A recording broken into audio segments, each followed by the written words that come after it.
एक बार गौतम बुद्ध अपने आश्रम में अपने सभी शिष्यों को शिक्षा दे रहे थे कि दुनिया की सबसे तेज छुरी हमारी जबान है और दुनिया के सबसे खतरनाक हथियार हमारे शब्द है, जो बिना किसी का खून बहाए लोगों को अंदर ही अंदर मार सकते हैं। हमारे शब्द हमारी ताकत हो सकते हैं, लेकिन यह हमारी सबसे बड़ी कमजोरी भी हो सकते हैं। अगर हमें नहीं पता कि कब, कहां और क्या और कितना बोलना है, यदि हम सही समय पर सही इरादे के साथ सही शब्दों का प्रयोग करते हैं तो यह हमें एक सफल व्यक्ति बनाता है। लेकिन अगर हम सही समय पर सही इरादे से सही शब्दों का इस्तेमाल नहीं करते तो यह हमारे जीवन को नर्क से बदतर बना सकता है। तो दोस्तों, आज की स्टोरी के माध्यम से मैं आपको बताने वाला हूं कि चुप रहकर कैसे हम अपने जीवन को बदल सकते हैं। आपको चुप रहने की शक्ति का एहसास इस वीडियो में होने वाला है। वीडियो शुरू करने से पहले कमेंट बॉक्स में नमो बुद्धाय लिखकर वीडियो को लाइक जरूर करें। तो चलिए शुरू करते हैं इस कहानी को। जापान में एक बहुत ही प्रसिद्ध बौद्ध भिक्षुक रहा करते थे। उनका नाम रिसाई था। रिसाई अकेले रहते थे। दुनिया के शोर शराबे से दूर जंगल में वो रहते थे और वह बड़े ही ध्यानी और प्रभु भक्त व्यक्ति थे, इसलिए वह पूरे जापान में बहुत अधिक प्रसिद्ध थे। एक दिन एक राजकुमार रिसाई के पास आया और बोला, हे प्रिय भिक्षुक, मैं हमेशा थका हुआ, निराश और परेशान महसूस करता हूँ। मेरा मन बहुत अशांत रहता है, हालांकि मेरे पास सब कुछ है, दौलत, शोहरत, सुख सुविधाएं जो हर व्यक्ति चाहता है या पाने की इच्छा करता है, लेकिन फिर भी मेरे अंदर इतनी अशांति और चिंता क्यों है? रिसाई ने उसकी बात बहुत ही ध्यान पूर्वक सुनी और कुछ सोचने के बाद कहा, तुम इस प्रश्न का उत्तर जानते हो, बस तुमने कभी इस प्रश्न को हल करने की कोशिश नहीं की है। रिसाई ने आगे कहा, मैं एक रिसर्च करना चाहता हूं, क्या तुम मेरा साथ उसमें दोगे? इस रिसर्च के बाद तुम्हारे जीवन में किसी भी तरह की अशांति और चिंता नहीं रहेगी। ये बातें सुनकर राजकुमार बहुत हैरान था। उसने रिसाई से कहा, बताइए मुझे क्या करना होगा? अपने मन की शांति के लिए मैं कुछ भी करने को तैयार हूँ। राजकुमार की इन्हीं बातों को सुनकर भिक्षु ने कहा, तो फिर आप अगले 15 दिन के लिए मेरे आश्रम में रहोगे और एक सामान्य व्यक्ति की तरह अपना जीवन व्यतीत करोगे और इन 15 दिनों में तुम अकेले और चुपचाप रहोगे, जितना हो सके कम बोलोगे। राजकुमार उस भिक्षु की बातें सुनकर सहमत हो गया। पहले दिन राजकुमार को लगा कि उसका मन सामान्य से अधिक अशांत और विचलित है। उसके मन में तरह तरह के विचार आ रहे हैं और वह आम लोगों की तरह जीवन जीने में असहज महसूस कर रहा है। उसे अंदर से बोलने की इच्छा हो रही थी, लेकिन वह चुपचाप रहा। उसके मुंह से एक भी शब्द नहीं निकला, बस वह चुपचाप बैठा रहता। लेकिन रात होते होते उसे अंदर ही अंदर शांति का अनुभव होने लगा। उसके लिए यह अनुभव अजीब था।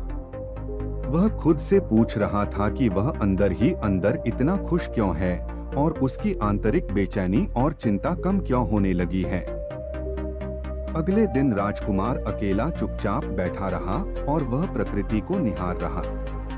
वह पौधों को, फूलों को, आकाश में उड़ रहे पक्षियों को, वह अपने जीवन में पहली बार यह अद्भुत दृश्य महसूस कर रहा था कि उसके पास कितनी सुंदरता है। वह दिन भर प्रकृति की सुंदरता को निहारता रहता और उसकी ताजगी को महसूस करता रहता। इसी तरह से 10 दिन बीत गए और उसके मन की सारी बेचैनी, सारी हलचल, सारी उथल पुथल और सारा तनाव गायब हो गया।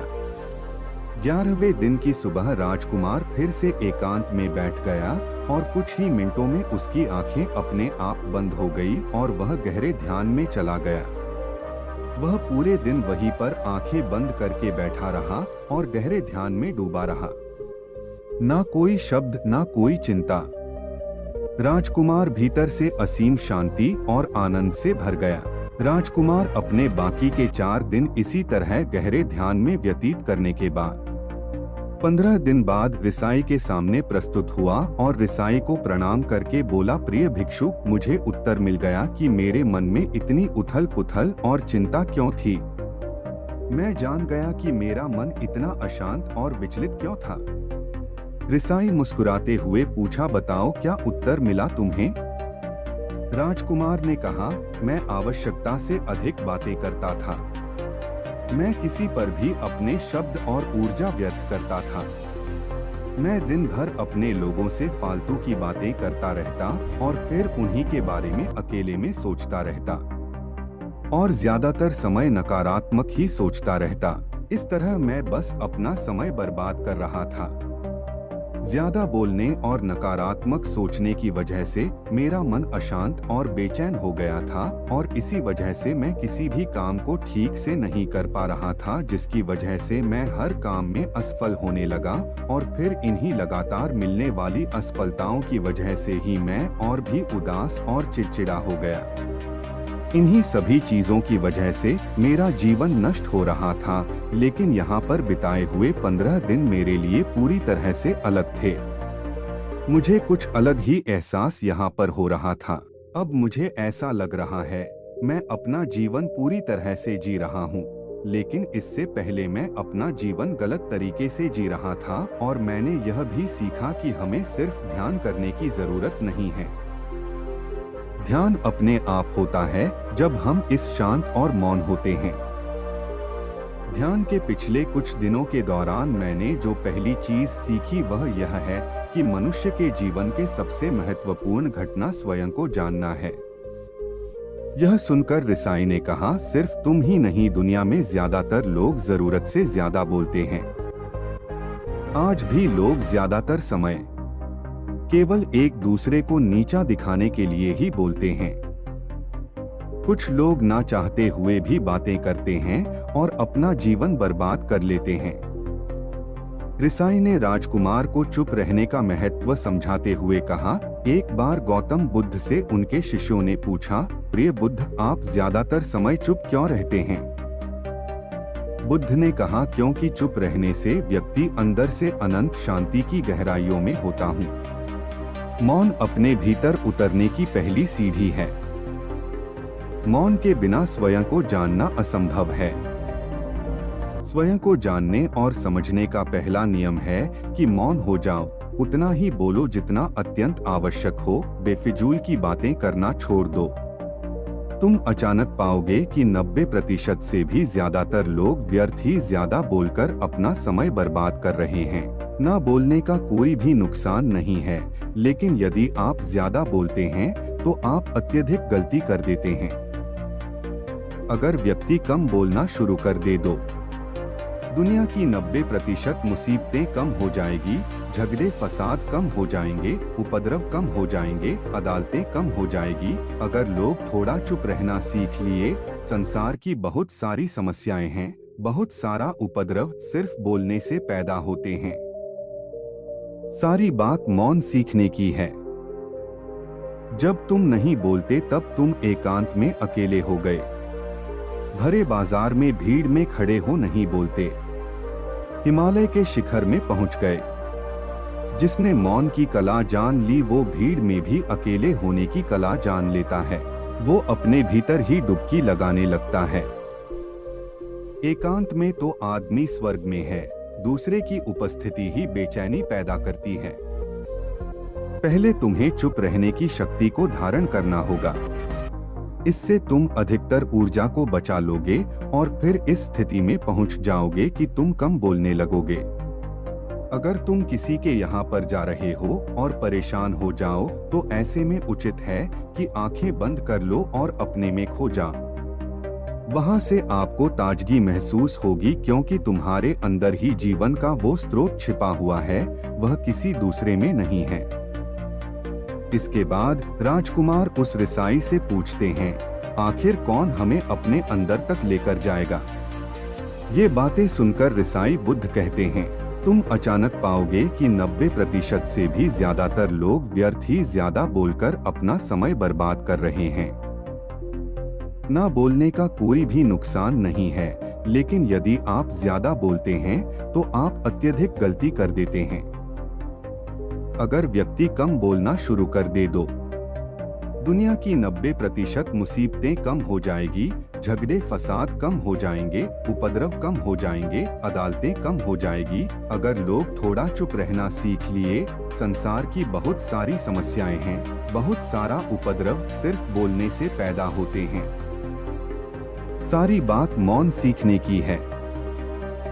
जब तुम नहीं बोलते तब तुम एकांत में अकेले हो गए। भरे बाजार में भीड़ में खड़े हो नहीं बोलते, हिमालय के शिखर में पहुंच गए। जिसने मौन की कला जान ली वो भीड़ में भी अकेले होने की कला जान लेता है। वो अपने भीतर ही डुबकी लगाने लगता है। एकांत में तो आदमी स्वर्ग में है, दूसरे की उपस्थिति ही बेचैनी पैदा करती है। पहले तुम्हें चुप रहने की शक्ति को धारण करना होगा। इससे तुम अधिकतर ऊर्जा को बचा लोगे और फिर इस स्थिति में पहुंच जाओगे कि तुम कम बोलने लगोगे। अगर तुम किसी के यहाँ पर जा रहे हो और परेशान हो जाओ तो ऐसे में उचित है कि आंखें बंद कर लो और अपने में खो जाओ। वहां से आपको ताजगी महसूस होगी, क्योंकि तुम्हारे अंदर ही जीवन का वो स्रोत छिपा हुआ है, वह किसी दूसरे में नहीं है। इसके बाद राजकुमार उस रिसाई से पूछते हैं, आखिर कौन हमें अपने अंदर तक लेकर जाएगा? ये बातें सुनकर रिसाई बुद्ध कहते हैं, तुम्हें स्वयं ही अपने अंदर उतरना होगा और वहीं से परम राज्य जीवन का आनंद ले पाओगे। आनंद का यहीं से जन्म हुआ है, यहीं से तुम मौत में डूब जाओगे। यही तुम्हारा सूरज उदय होगा और यहीं से अस्त होगा। इसी प्रकार तुम बार बार डुबकी लगाओ। जब भी तुम डुबकी लगाकर लौटोगे, वहां से तुम पाओगे फिर ताजगी भरी जीवन की नई संपदा मिलेगी। इस नई शक्ति के जन्म होने से तुम्हारी थकान गई, उदासी गई, चिंता गई। जैसे कोई स्नान करके लौटता है तो शरीर शीतल हो जाता है, शांत हो जाता है, ऐसे ही जब कोई भीतर से साफ होकर वापस आता है, मौन में स्नान करके लौटता है, तो समस्त अस्तित्व, समस्त व्यक्तित्व शांत और मौन हो जाता है, आनंदित हो जाता है। जब तुम आंतरिक मौन की उस पराकाष्ठा पर पहुंच जाओगे, तब तुम पाओगे कि बोलने से भी तुम्हारा मौन खंडित नहीं होता, वो बना ही रहता है। उसकी एक अंतर्धारा लगातार तुम्हारे भीतर बहती रहती है। तुम बोलते तो हो, तुम शब्द का उपयोग भी करते हो, लेकिन वो तुम्हारे मौन को खंडित नहीं कर पाती। एक बार गहरे मौन में स्थिर हो जाओ, फिर तुम्हारी वाणी में भी मिठास आ जाएगी। तुम्हारा बोलना संगीत पूर्ण होगा, तुम्हारा बोलना सत्य होगा। तुम बोलोगे तो दूसरों पर भी शीतलता छा जाएगी। जैसे ही तुम अंदर से चुप होते हो, तुम इतने शक्तिशाली होने लगते हो कि समाज की निर्भरता तुम छोड़ने लगते हो और तुम्हारे जीवन में एक मस्ती आती है जो केवल दीवानों के जीवन में होती है। तुम्हारे चेहरे पर एक नई रौनक आ जाती है। तुम्हारी आंखें किसी अमृत के समान हो जाती है और तुम अनंत शांति के समुद्र में डूबने लगते हो। इतना कहकर भिक्षु रिझाई ने अपनी बात खत्म की और वो मौन में चले गए। राजकुमार उनका धन्यवाद कर कर अपने महल में चला गया। दोस्तों, आपने भी अनुभव किया होगा कि बहुत ज्यादा बात करने से दिमाग अशांत हो जाता है, जिससे हम अपने दिमाग पर नियंत्रण खो देते हैं और साथ ही अपना ध्यान भी खो देते हैं। जो लोग बहुत ज्यादा बोलते हैं, उनके पास किसी एक काम पर ध्यान केंद्रित करने की काबिलियत नहीं होती। वो अपने किसी भी लक्ष्य पर पूरी तरह से केंद्रित नहीं कर पाते। अगर हमारा दिमाग एक जगह केंद्रित नहीं है, तो हम जीवन की सच्चाई नहीं समझ पाते और ना ही मनचाही सफलता कभी हासिल कर पाएंगे। इसके अलावा भी आपने देखा होगा कि जो लोग अधिक बोलते हैं, वो अक्सर लोगों के बीच हंसी का पात्र बन जाते हैं, और जो लोग कम बोलते हैं और अपनी बात पर कायम रहते हैं, उन्हें लोगों से सम्मान मिलता है। लोग उनकी बातों को सुनते हैं और उन पर भरोसा भी करते हैं।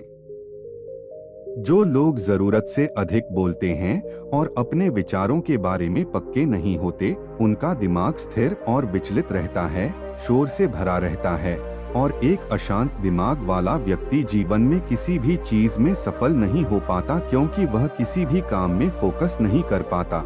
यदि किसी व्यक्ति को यह पता है कि उसे कब, कहां और क्या बोलना है, तो वह व्यक्ति सच में बहुत बुद्धिमान है और ऐसा व्यक्ति जहां भी जाता है उसका व्यक्तित्व आकर्षण का केंद्र बन जाता है और वह जो कुछ भी करता है उसमें सफल अवश्य होता है।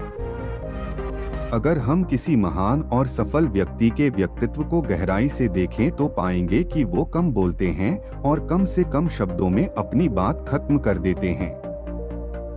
वो बोलने से पहले वो चीजों और जिसके बारे में उसे बोलना है उनके बारे में गहराई से सोचते हैं।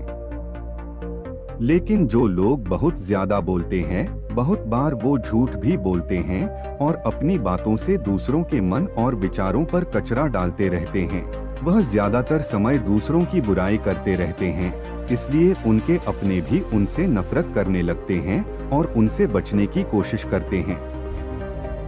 हमारे भारतीय उपनिषदों में कहा गया है कि हमारे शब्द वास्तविक ब्रह्म शक्ति हैं। मौन से धैर्य आता है, धैर्य से ध्यान और ध्यान से हम अपने जीवन के बारे में जागरूक हो जाते हैं। इसलिए अगर हम ज्यादा बात करते हैं तो हम मौन को खो देते हैं, जो मन की शांति का पहला स्तंभ है। दोस्तों, आज से हम भी चुप रहने का अभ्यास अवश्य करेंगे। आज से हम भी वही बोलेंगे जो जरूरी है और हम कोशिश करेंगे कि कम से कम शब्दों में अपनी बात खत्म करें और हो सके तो कोशिश करेंगे कि रोज कम से कम 30 मिनट एकांत में चुपचाप बैठेंगे और मुझे पूरा विश्वास है कि इससे हम सबके अंदर एक सकारात्मक बदलाव जरूर आएगा। इसी के साथ इस वीडियो को खत्म करते हैं। दोस्तों, उम्मीद करता हूँ आपको इस कहानी से एक अच्छी सीख मिली होगी। यह कहानी आपको कैसी लगी हमें कमेंट बॉक्स में कमेंट करके जरूर बताएं और साथ ही इस कहानी को अपने दोस्तों के साथ जरूर शेयर करें ताकि उन्हें भी इस कहानी से कुछ सीखने को मिल सके। धन्यवाद।